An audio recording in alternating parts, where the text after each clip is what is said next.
이사야 41장 15절 16절 말씀 봉독합니다. 이사야 41장 15절 16절 말씀 같이 봉독합니다. 보라, 내가 너를 이가 날카로운 새 타작기로 삼으리니 내가 산들을 쳐서 부스러기를 만들 것이며 작은 산들을 겨같이 만들 것이라. 내가 그들을 까부른즉 바람이 그들을 날리겠고 회오리 바람이 그들을 흩어버릴 것이려되 너는 여호와로 말미암아 즐거워하겠고 이스라엘의 거룩한 이로 말미암아 자랑하리로다. 아멘. 아멘. 오늘 말씀은 하나님께서 이스라엘 자손을 여호와의 타작기로 삼으시고 영광을 누리게 하시겠다고 약속하는 것을 내용으로 하고 있습니다. 15절 말씀 전반부 보면요, 하나님이 새 타작기로 삼으시겠다, 이스라엘을 새 타작기로 삼으시겠다고 말씀하셨습니다. 내가 너를 이가 날카로운 새 타작기로 삼으리니 라고 했습니다. 이 말씀은 타작기가 알곡과 쭉정이를 구별해 내듯이 이스라엘이 이방 사람들 가운데서 알곡과 쭉정이를 구분해내는 심판의 기준이 될 것을 말씀하고 있습니다. 지렁이 같은 야곱이라고 했었습니다. 지렁이 같은 이스라엘이 날카로운 새 타작기로 쓰임을 받는 것을 말씀합니다. 상상을 초월하는 말씀, 변화의 말씀입니다. 하나님께서 약속하시고 이루실 것입니다. 동시에 이 말씀은 장차 영적 이스라엘로 세워질 교회와 성도들이 만왕의 왕 만주의 주로 영광 중에 재림하실 예수 그리스도와 함께 왕 노릇하며 세상을 심판할 것을 예언하는 말씀이기도 합니다. 마태복음 19장 28절에 있는 말씀에 대한 예고의 말씀이기도 합니다. 하나님은 상상을 초월하는 변화를 일으키시는 분이십니다. 그러니까 한 사람이 스스로 변하는 게 아니고 하나님 말씀 안에 설 때, 또 하나님의 백성으로서 온전히 설 때 하나님께서 상상을 초월하는 변화로 사용하신다는 것입니다. 두 번째로 이스라엘은 이방의 불신자들을 무력화시킬 것입니다. 15절 후반부하고 16절 전반부입니다. 내가 산들을 쳐서 부스러기를 만들 것이며 겨같게 할 것이다. 여기서 너는 이스라엘 백성이죠. 이스라엘이 교만으로 하나님을 대적하는 자들, 산들은 이 교만으로 하나님을 대적, 높이 올라있는 교만한 자들을 말하고 있습니다. 이들을 부스러기와 겨같이 무가치한 자로 만들어버릴 것이다 말씀합니다. 그래서 이스라엘이 영예로운 자리에 설 것을 말씀합니다. 바람이 그것을 날리겠고 흩어버릴 것이다 라고 했습니다. 하나님을 대적하는 이방인들이 무력화될 것뿐만 아니고 흩어버린다, 흔적 없이 사라지는 것을 말합니다. 하나님을 거역하고 죄 가운데 사는 사람들에게 혹독한 심판이 임할 것을 말씀합니다.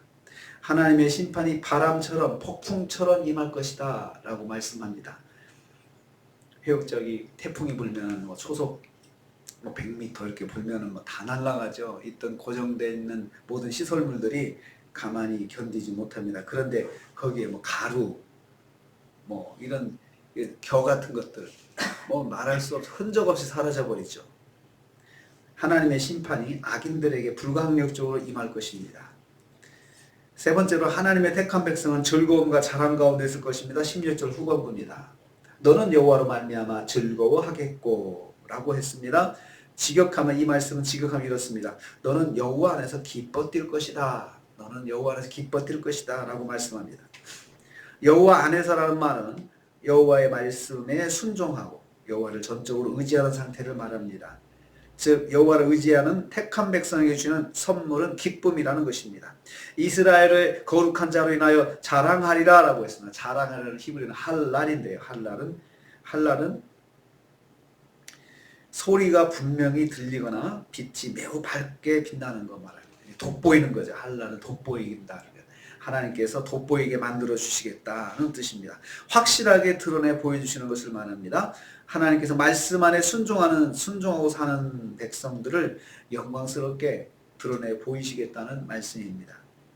하나님 말씀 안에 있는 성도를 영화롭게 만들어 주십니다. 하나님께서 그렇게 해주시겠다.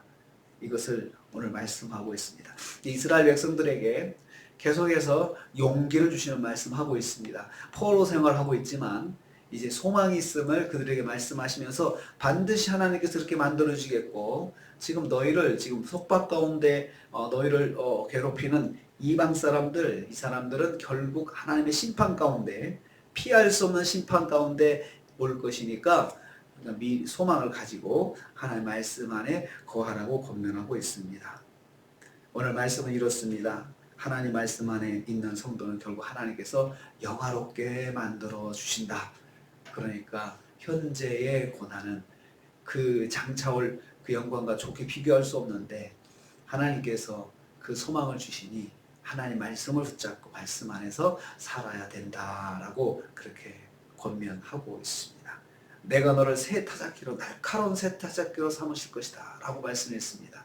새로운 그 심판의 그 하나님 심판하실 때 하나님께서 이스라엘을 기준으로 해서 이스라엘과 같이 말씀 안에 있는 사람과 이스라엘을 따라 하지 않고 말씀 밖에 있는 사람으로 기준을 세우셔서 심판하시겠다, 이렇게 말씀하시는 것입니다.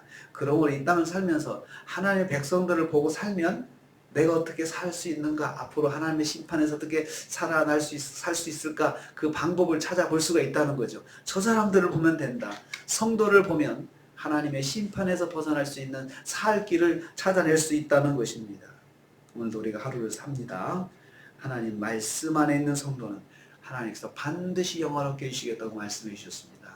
그러므로 오늘 하루도 말씀 안에 살면서 하나님의 약속의 백성이 되어서 오늘 하루 승리하시는 저와 여러분 되시기를 주님의 이름으로 축복합니다. 주님 감사합니다.